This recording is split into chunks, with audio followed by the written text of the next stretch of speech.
अस्सलाम वालेकुम जनाब। सबसे पहले जी हमारी तरफ से आपको बहुत बहुत खुश आमदीद। तो तकरीबन कोई 1 बजे से आप लोगों का इंतज़ार कर रहा हूँ यहाँ पे। आप लोगों की बस ख़राब होगी, कुछ आप लोगों को तकलीफ़ों का सामना करना पड़ गया। अब मुझे डॉक्टर साहब बता रहे हैं कि आपके पास टाइम है थोड़ा। मैं आपको थोड़ा सा अपने फार्म के हवाले से बता देता हूँ, जो चीज़ें हम यहाँ पर कर रहे हैं, जो हमारे प्रैक्टिसेस यहाँ पर हैं, किस तरह हम अपने जानवरों को पालते हैं, किस तरह से आगे लेके चलते हैं। आप लोगों से वो चीज़ें मैं एक्सप्लेन कर देता हूँ। कहीं पे किसी साहब का कोई सवाल हो, कोई बात आप पूछना चाहते हो, तो आप वहीं पे रोक के जो है अपना सवाल जो है आप ज़रूर कर लीजिएगा। सबसे पहले आप देख सकते हैं हमारे राइट हैंड साइड पे जो है ये भैंसें खड़ी हैं, ये तालाब के अंदर मौजूद हैं। तो हम भैंसों से ही जो है अपना काम का आगाज़ कर लेते हैं। तो सबसे पहले नंबर पर भैंसों की अगर हम बात करें तो इसमें आप सब जानते हैं कि जिस तरह गायें दूध देती हैं, शायद उस तरह हमारी भैंसें जो हैं वो दूध नहीं देती। हमारा बफलो की जो ब्रीड पे काम जो है ये काफ़ी हद तक होने वाला है। बहुत थोड़ी भैंसें ऐसी होती हैं जो आपको अच्छा दूध देती हैं। अच्छा दूध हम कहते हैं एक ऐसी भैंस का जो अपने लैक्टेशन हम कहते हैं 305 दिन का दूध, वो जानवर जो कम अज़ कम हमें 3500 लीटर दूध दे एक सूबे का, फ़िलहाल हम उसको एक अच्छी भैंस जो है उसको कंसिडर करते हैं। तो अब मसला ये है कि अब मार्केट में जाते हैं, आप भैंसें लेके आते हैं तो वो इस कैपेसिटी की भैंसें आपको बहुत थोड़ी मिलती हैं। तो सबसे पहले भैंसों के हवाले से जो हमारी प्रैक्टिस है, हमारे पास जितनी भी परचेजिंग है, जो भी हम ख़रीदते हैं मार्केट से, हमारी कोशिश होती है कि कोई भी जानवर हम ऐसा ना ख़रीदें जो 20 लीटर से दूध कम दे। हमारा टारगेट ये होता है जब भी मार्केट में जाते हैं। टारगेट क्या है जी? 20 लीटर वाली जो भैंस है हमने वो लेके आनी है। सारी 20 लीटर वाली करके लेके आते हैं, लेकिन अगर हमने 15 या 20 भैंसें ख़रीदी हैं तो उसमें 20 लीटर वाली 4-5 ही होती हैं। हालांकि बड़ी सोच समझ कर लेकर आते हैं। कैसे पता चल जाता है सर ये कि ये 20 वाला लीटर दूध देगी, ये 12 लीटर दूध? ये साहब पूछ रहे हैं कि ये कैसे पता लगेगा कि ये जानवर जो है ये 20 लीटर दूध देगा या 12 लीटर दूध देगा। तो इसके बारे में ना जी मैं अक्सर अपनी क्लास में भी ये बात करता होता हूँ कि चूँकि हम इंसान हैं, हम किसी भी इंसान को देख के ये बता सकते हैं कि ये बीमार है, सेहतमंद है, इसकी उम्र क्या है, खुश है, नाराज़ है। हम चूँकि 11 साल हमें हो गए हैं डेयरी फार्मिंग करते को भैंसों के बीच में है, तो भैंस का हैवाना देख के, उसका कद काट देख के, उसके हैवाने की बनावट देख के, उसके थनों का फासला देख के हम इस चीज़ का अंदाज़ा लगाते हैं कि ये भैंस जो है आगे कितना दूध जो है ये दे सकती है। बाज़ भैंसें आप मार्केट में जाएंगे, उनके थन बिल्कुल आपस में जुड़े होते हैं, पास होते हैं। एक भैंस आप देखेंगे, अभी ये दिखाते हैं आपको, वो आप जाएंगे मार्केट में, उसका एक थन इधर है, एक थन इधर है, दोनों थनों के दरमियान एक फासला है। जितना फासला ज़्यादा होगा ऊपर हैवाने को जगह ज़्यादा मिलेगी, ठीक है। पिछले टांगों का फासला जितना ज़्यादा होगा उतना हैवाने को जगह ज़्यादा मिलेगी। जितना हैवाना आगे पेट के साथ ज़्यादा चलेगा उतना ही उसके हैवाने में दूध ज़्यादा होगा। इसके साथ साथ जानवर का कद काट है, जानवर का बॉडी स्ट्रक्चर है, उसकी चमड़ी है। हमने ये नोट किया है कि वो जानवर जो पतली चमड़ी के होते हैं वो अमूमी तौर पे हमने देखा है कि दूध ज़्यादा देते हैं। तो हमारी जो सिलेक्शन होती है भैंस की, उसमें 90% सिलेक्शन जो हम करते हैं वो हैवाने को देख के करते हैं, ठीक है जी। अच्छा, अब हम जब भैंसें ले आते हैं तो कोशिश करते हैं कि अब 20 लीटर से कम वाली ना हो, लेकिन बीच में 14 लीटर वाली भी आ जाती हैं, बादुकात 12 वाली भी आ जाती हैं, 18-20 वाली भी आ जाती हैं। तो हमारा तरीक़ेकार ये है कि कोई भी भैंस जो 16 लीटर से दूध कम करती है, हम उस भैंस को अपने फार्म पे नहीं रखते, हम उसका सूआ पी के जो है उसको निकाल देते हैं। सिर्फ उस भैंस को जो 16 लीटर या उससे ज़्यादा दूध देती है हम उसकी ब्रीडिंग करवाते हैं। और इस फार्म पे जहाँ पे आप बैठे हैं, हम कट्टा सिर्फ उस भैंस का रखते हैं जिसकी माँ का 20 लीटर दूध हो, और कट्टी उस भैंस की रखते हैं जिसकी माँ का कम से कम दूध जो है वो 16 किलो हो। इससे क्या होगा कि जो अगली नस्ल है आपकी वो बेहतर तैयार होगी, अच्छी तैयार होगी, अच्छा दूध करने वाली होगी। जब तक हम अपने जानवर का दूध बेहतर नहीं करेंगे, इसमें से प्रॉफिटेबिलिटी, मुनाफा कमाना जो है ये काफ़ी मुश्किल हो जाता है। चीज़ें बड़ी महंगी हैं। आप लोगों में से कई लोग जो डेयरी फार्मिंग कर रहे हैं, आप जानते हैं कि जो जानवर को आप चीज़ खिलाते हैं वो चीज़ें बड़ी महंगी हो चुकी हैं। तो हम यहाँ पर एक तो सिलेक्शन करते हैं जानवरों की और सिलेक्टिव ब्रीडिंग करते हैं, अच्छे नस्ल वाले जानवर को ब्रीड करते हैं और अच्छी नस्ल का कट्टा, अच्छी नस्ल की कट्टी वही अपने फार्म पे रखते हैं। इस तरह सिलेक्शन करके जो है आप अपनी ब्रीड को आहिस्ता आहिस्ता जो है वो बेहतर कर सकते हैं। एक बात। नंबर 2, जो कट्टा कट्टी हम पालते हैं उसको 3 महीने तक उसकी माँ का दूध हम उसको देते हैं। अच्छा, यहाँ पर मैं 2-3 चीज़ें आपसे डिस्कस करूँगा। पहले नंबर पे तो हमारे यहाँ होता ये है कि जब बच्चे की पैदाइश होती है कट्टे या कट्टी की, उसको 3-4 महीने तक पानी नहीं दिया जाता। एक रिवाज है। आपके क्रम एजेंसी में क्या है मुझे नहीं पता, पंजाब में ये ट्रेंड है कि बच्चा जब पैदा होता है उसको पानी नहीं देते। हमारे यहाँ पर जब बच्चा पैदा होता है हम उसको माँ का दूध देते हैं। बच्चे के आगे जो खुराक में वंडा जो हम उसकी माँ को देते हैं, हम स्पेशल डिज़ाइन करते हैं, इसकी प्रोटीन अच्छी रखते हैं। वो वंडा बच्चे के आगे मौजूद रहता है 24 घंटे। वो बच्चा अपनी मर्ज़ी से जो है उसको जितना चाहिए वो वंडा खाता रहता है। तकरीबन 3 माह की ड्यूरेशन में बच्चा मर्ज़ी से पानी पीता है, मर्ज़ी से उसको हम सुबह शाम दूध पिलाते हैं। कम से कम दूध हम 4 किलो, ज़्यादा से ज़्यादा 8 किलो तक भी पिला देते हैं। लेकिन जो हमारी दूध की एवरेज है, हम बच्चे को 90 दिनों में 450 लीटर जो है वो दूध पिला देते हैं। हमारे दूध की कीमत जो है इस वक्त पंजाब में 125 रुपये है। तो यहाँ पर जो है काफ़ी सारा ख़र्चा हमें जो है अपनी कट्टी पे करना पड़ता है। उसके बाद एक बात मैं दूसरी आपसे क्लियर कर दूँ कि कट्टे को, कट्टी को, वच्छे को या वच्छी को 6 महीने तक हम उसको सब्ज़ चारा नहीं देते। वो या तो वंडे पे होगा, साथ उसके खुश्क चारा होगा। खुश्क चारा समझते हैं जिसको हे बोलते हैं, कि आप चारे को खुश्क करके डालते हैं, ठीक है। या फिर 3 माह की उम्र के बाद उसको हम साइलेज देना शुरू कर देते हैं। आपको अभी विजिट करवाएंगे, अपने बच्चे भी दिखाएंगे। आप देखिएगा कि हमारा जो बच्चा 3 माह की उम्र पे जा चुका है, उसका जो बॉडी वेट है वो 95 से 100 किलो एवरेज होता है, उससे वो ऊपर होता है। फिर दूसरा हमारा कोशिश ये होती है कि हम बच्चे को जो उसकी रिक्वायरमेंट है उसके हिसाब से वनडे का और चारे का या वनडे का और साइलेज का एक मुतनासिब मिकदार में वो बना के जानवर को पेश करते हैं। अब यहाँ पर होता ये है, अमूमी तौर पे फार्मर क्या करता है कि जैसे ही बच्चा माँ का दूध छोड़ता है तो अमूमी तौर पे उसको सब्ज़ चारे पे ही रख लिया जाता है। उस पे उसकी ग्रोथ काफ़ी स्लो होती है। आप लोग एक कट्टी पे या एक वच्छी पे जो 4-5 साल में इन्वेस्टमेंट करते हैं, वो इन्वेस्टमेंट आप उस पर 1-2 साल में करें, 2 सालों में करें।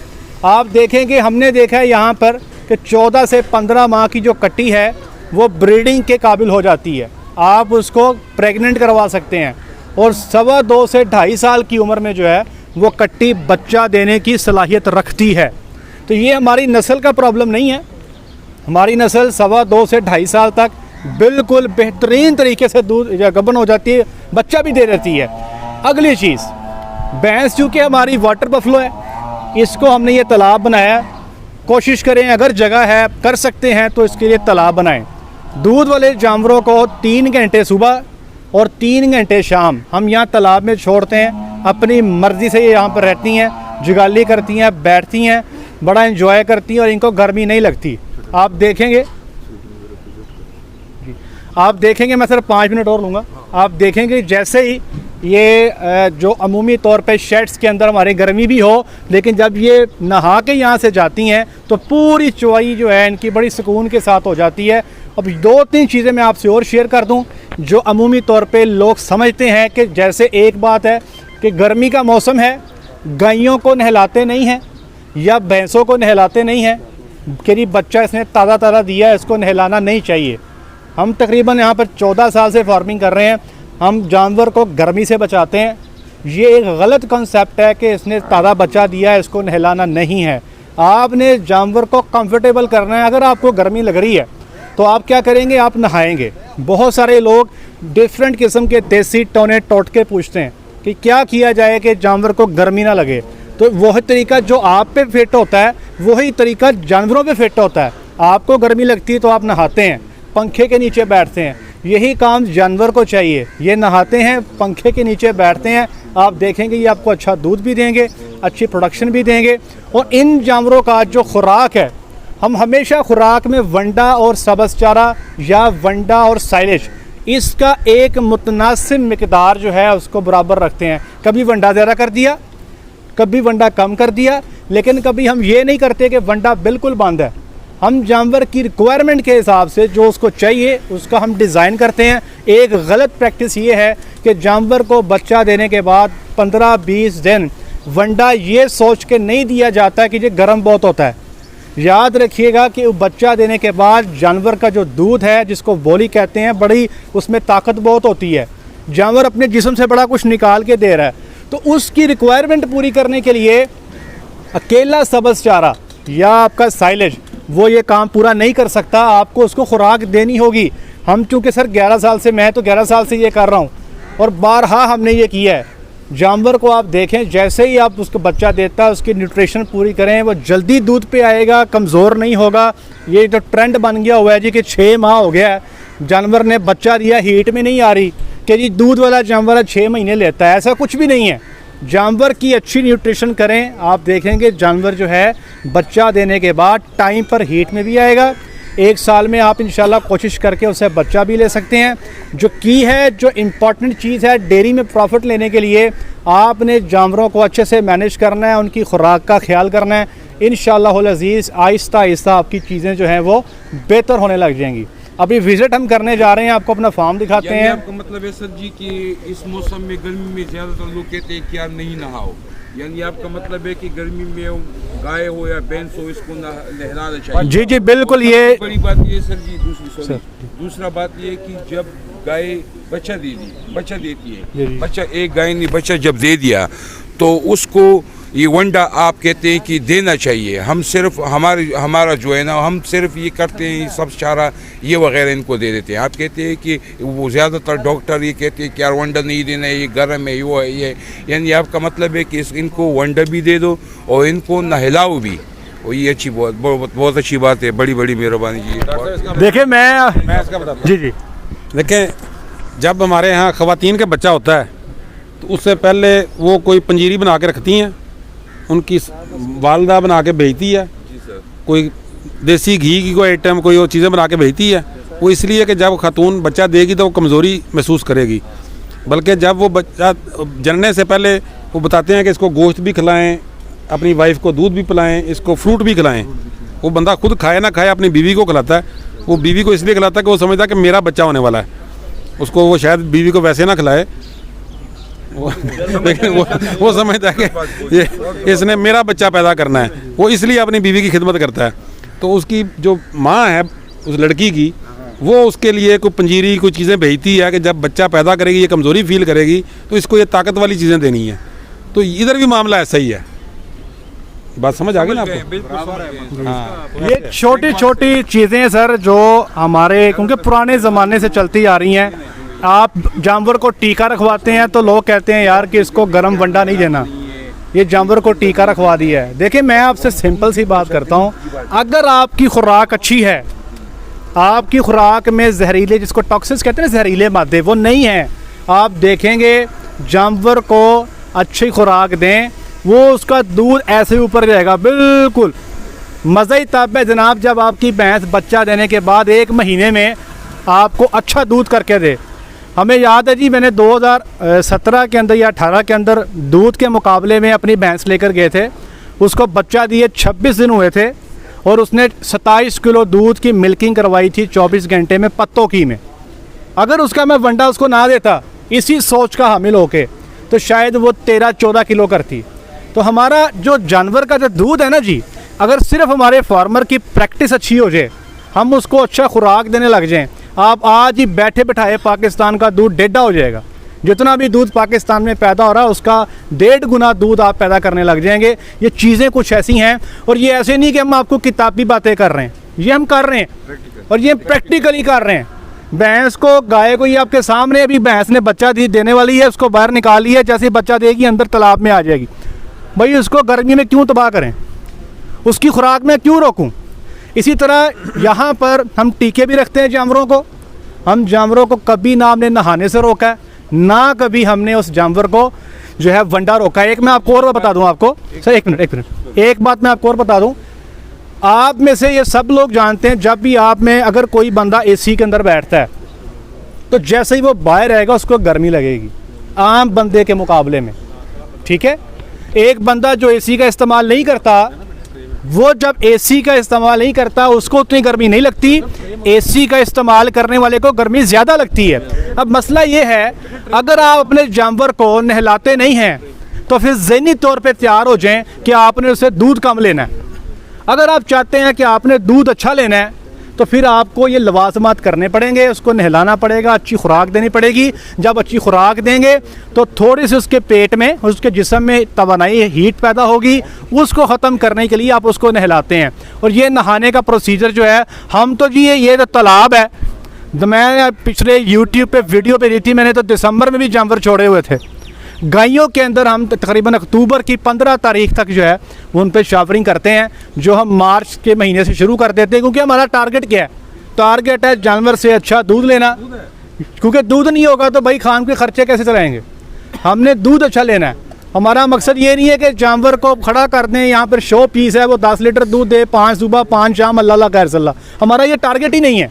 हमारा टारगेट ये है, इस फार्म पे मेरा जो टारगेट है कि जो मेरी प्रोडक्शन है 25 लीटर पर डे की रास मेरी एवरेज गायों की होनी चाहिए, भैंसों की मेरी कम से कम 10 लीटर की एवरेज होनी चाहिए। फिर जाके फार्म के अखराजात पूरे होते हैं, मामलात फिर सीधे होते हैं। और उसका एक ही हल है, अच्छी खुराक, अच्छी हाउसिंग, गर्मी से बचाना है। इंशाल्लाह जानवर परफॉर्म भी करेगा और आपके मसाइल भी हल होंगे इंशाल्लाह। जी आप कुछ कह रहे थे? जी सर, ये ज़्यादातर लोग कहते हैं ना कि ये गर्मी है, इसको अगर हम नहलाएं तो इसको साए में नहलाओ और इसको साए में खड़ा कर दो। अगर एक शेड नहीं है, जो साएदार जगह नहीं है, अगर हम उसको गर्मी में नहला सकते हैं, वो ये मुश्किल तो नहीं है ना। देखें सर, अगर तो आप रिसर्च की बात करें तो रिसर्च में सबसे पहले अगर गर्मी को कंट्रोल करने की बात की जाए तो सबसे पहला है शैडो, कि आपने जानवर को सायादार जगह देनी है। ये सबसे पहले है। शावर पर छोड़ दें, पंखे छोड़ दें, सबसे पहला काम है शैडो। अगर आपने जानवर को साया दे दिया तो बाकी सारे स्टेप बाद में आते हैं। बहुत ही अच्छा है, फेवरेबल है कि आप जानवर को साए में नहलाएं। ये सबसे बेस्ट है, ये सबसे बेहतर है। लेकिन अगर आप समझते हैं कि आपके पास जगह नहीं है, शेड में जगह नहीं है, तो कम से कम जानवर को अगर आपने धूप में भी खड़ा किया तो नहला के फौरी छाँव में कर दें। फिर ऐसे नहीं होना चाहिए कि जानवर नहा लिया, धूप में खड़ा रह गया, तो वो काम नहीं होगा। आपने जानवर को नहला के, एक फिनोमिना है, एक साइंस की एक टर्म है जिसको हम कहते हैं इवेपोरेटिव कूलिंग। ये क्या होती है, जैसे ही आप नहा के निकलते हैं तो पंखे की हवा आपको ठंडी लगती है। तो हमारी कोशिश ये होती है, जब जानवर को नहलाया जाता है तो उसके बाद जब उसके जिस्म पे पंखे की हवा लगती है तो उसको ठंडी लगती है। गायों के अंदर तो हमने शेड में शावर भी लगाए होते हैं, पंखे भी लगाए होते हैं, गायें खुली होती हैं। जिसका जब दिल करता है वो शावर के नीचे आके फीडिंग करती है। जब फीडिंग करती है तो वो गीली हो जाती है, नहा लेती है। उसके बाद जब वो बंकर में जाके बैठती है तो ऊपर से पंखे चलते हैं, वो ऑटोमेटिकली जो है वो उसको ठंडक महसूस होती है। तो हमारा मकसद ये है कि जानवर को ठंडक महसूस करवाना है जुलाई अगस्त के महीने में, ताकि आपका एक सिंपल सा टोटका ये, आजकल अक्सर लोग ये बात करते हैं कि जानवर खाना पीना छोड़ देते हैं या खाना पीना कम कर देते हैं गर्मी की वजह से। आपने अगर चेक करना है कि आपने जानवर को गर्मी से बचाया कि नहीं, उसका एक सिंपल टोटका ये है कि आपके जानवर की जो खुराक उसको चाहिए, अगर वो अपने 24 घंटे में वो खुराक खा रही है, इसका मतलब ये है कि आपकी मैनेजमेंट ठीक है। अगर वो खुराक पूरी नहीं खा रही, इसका मतलब है कि आपकी मैनेजमेंट में कहीं ना कहीं फ़र्क है। वो क्या हो सकता है? आपके वनडे का इश्यू हो सकता है, आपके शेड का इश्यू हो सकता है, आपकी हीट स्ट्रेस मैनेजमेंट का इश्यू हो सकता है, गर्मी के प्रॉब्लम आपके हो सकते हैं। तो इस चीज़ पे जो है आपने फोकस करना है। जी और किसी का कोई सवाल? जी सर, जी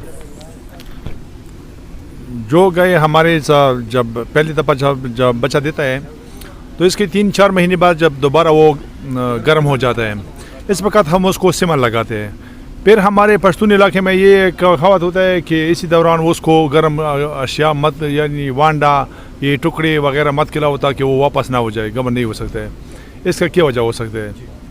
ये आपने सवाल पूछा है, ये मैं आपने अच्छा किया, ये सवाल पूछ लिया। अब होता क्या है, पहले नंबर पे तो ये याद रखें, जब भी आपका जानवर बच्चा दे आपने कोशिश ये करनी है कि उसको 90 दिन के अंदर अंदर प्रेग्नेंट दोबारा करना है, 1 साल में एक बच्चा लेना है। अब होता क्या है कि हमारे यहाँ जो अमूमी तौर पे लोग जानवर को खुराक देते हैं वो क्या है, टुकड़े या अक्सर औकात बनोले की खाल। अब बनोले की खाल में और टुकड़ों में जो माइकोटॉक्सिन्स हैं या जो जहरीले मादे ज़्यादा होते हैं, ये जो जहरीले मादे हैं ना जी, ये जानवर को किसी भी टाइम पे उसकी सेहत के लिए अच्छे नहीं हैं, वो आप टीका रखवाएं या ना रखवाएं। अब होता ये है कि जब आप टीका रखवाने के बाद टुकड़े और ये जो बनोले की खल वगैरह डाल देते हैं, उससे क्योंकि आप हल्का हल्का थोड़ा थोड़ा जहर जानवर के जिस्म में डाल रहे हैं, उससे फिर जानवर ठहरता नहीं है।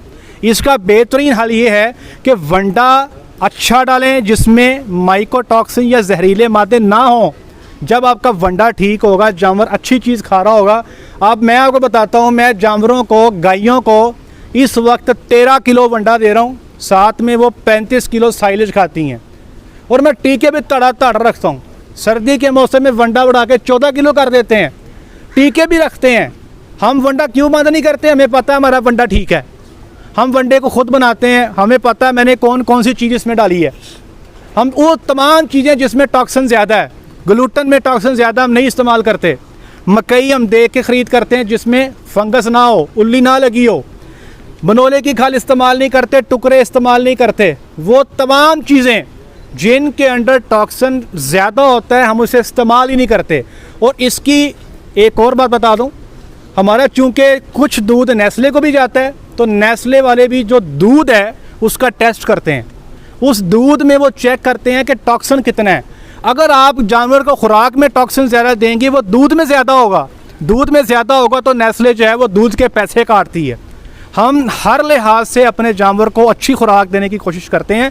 जब अच्छी खुराक देंगे तो आप देखिएगा जानवर को ज़िंदगी की जिस मर्ज़ी स्टेज पे आप खुराक दें, वंडा दें, उसकी जिस्म की ज़रूरत के हिसाब से, ना उसका वो जानवर रिपीट होगा बार बार, ना उसको बच्चे के बाद मसाइल बनेंगे, ना उसकी प्रेगनेंसी का इशू होगा, ना वो अबॉर्ट करेगी। बस एक चीज़ का ख्याल रखना है, जो खुराक आप दे रहे हैं आपको पता हो कि क्या दे रहे हैं, जिसम में कौन सी चीज़ कितनी जा रही है, खालिस जा रही है, ना खालिस जा रही है। बनोले की खल पे कितने स्प्रे होते हैं, कपास समझते हैं ना आप लोग, कितने स्प्रे होते हैं उस पर। तो वो उसके बाद जब खल निकलती है हम जानवर को, अब ये हमारे जो जानवर हैं ये देसी से, ये इनके अंदर अल्लाह ने मुदाफ़ियत बहुत रखी है, ये किसी ना किसी तरीके से ज़िंदा तो रहते हैं, लेकिन इनके दूध से जो आप लोग पीते हैं उसमें भी टॉक्सिन होता है। तो ये स्लो किलर है। हमारी वलैती गाय जो है भाई, वो तो टॉक्सिन बर्दाश्त ही नहीं करती। आज हम बनोले की खाल डाल दें, इनको डायरिया शुरू हो जाएगा, लंग मारना शुरू कर देंगी, इनको साड़ू की शिकायत बन जाती है, बच्चे फेंकनी शुरू कर देती हैं। हम तो इसको अफोर्ड ही नहीं करते जी। यानी जैसे कि एक गाय है, मेरे पास एक गाय है, वो सुई पे आ गई है, तो मैंने उसको इंजेक्शन दे दिया सर जी। तो ये ज़्यादातर लोग हमारे को कहते हैं, उधर या डॉक्टर भी कहते हैं कि यार इनको 12 दिन तक ये रोटी ये आप ना दें, ये सही है? हाँ, रोटी ना, और इसके साथ नमक भी है सर। बिल्कुल आपकी बात ठीक है। रोटी सर मैं टुकड़ों के हक में नहीं हूँ। हाँ, ये तंदूर लगा है, आपने सुबह की रोटी जो इस्तेमाल नहीं हुई वो आप पकड़ के शाम को डाल दें, बहुत अच्छी है। लेकिन टुकड़े जो 4-5 दिन पड़े रह गए हैं उस पे आपको फंगस लगा बादुकात नज़र नहीं आता, महीने तक पड़े रहते हैं। तो इस पे भाईजान आप जो मर्ज़ी कर लें, याद रखिएगा वो तमाम आइटम्स जिनमें स्टार्च ज़्यादा होती है, आपका मकई, आपकी गंदम की रोटी या गंदम, इन पे फंगस भाग के लगता है।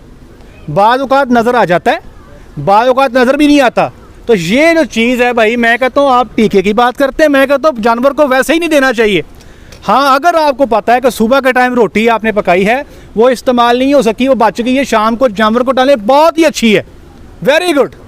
लेकिन अगर इसको फंगस लग गई तो भाई ये आप फ्री के अंदर भी मिले तो जानवर को नहीं डालनी चाहिए। ये बगैर फ़ायदे के आपके लिए भी नुकसानदेह है, क्योंकि दूध के अंदर इसका टॉक्सिन आता है, वो आप पीते हैं, वो इंसान में कैंसर का बायस बन सकता है। आहिस्ता आहिस्ता पीते जाते हैं, किसी को 10 सालों में क्यों कैंसर बढ़ रहा है। हमको बनोले की खाल से, हमें इन टुकड़ों से हमें जान छुड़ानी होगी, हमें अच्छी आइटम्स का इस्तेमाल करना होगा। और बहुत ही बेहतर है कि अगर आप लोगों के इलाके में कोई लेबॉर्ट्री है तो वहाँ पर आप जो भी खुराक जानवर को देते हैं उसके टेस्ट करवाते रहें। ये आपके लिए भी ज़रूरी है, आपके जानवरों के लिए भी ज़रूरी है। आपको पता हो आप क्या पी रहे हैं, जानवरों को पता हो वो क्या खा रहे हैं। जी अब जी यानी ये इलाके में लेबोरेटरी नहीं है तो फिजिकल विजिट फिर वो सर लेबॉर्ट्री नहीं है तो सबसे बेहतरीन लेबॉर्ट्री जानवर हैं, वो रिपीट नहीं होंगे, वो उनको लेमनेस का इशू नहीं आएगा, अच्छे रहेंगे, सेहत अच्छी होगी, दूध अच्छा होगा। अब जी विजिट पे चलते हैं, आ जाए।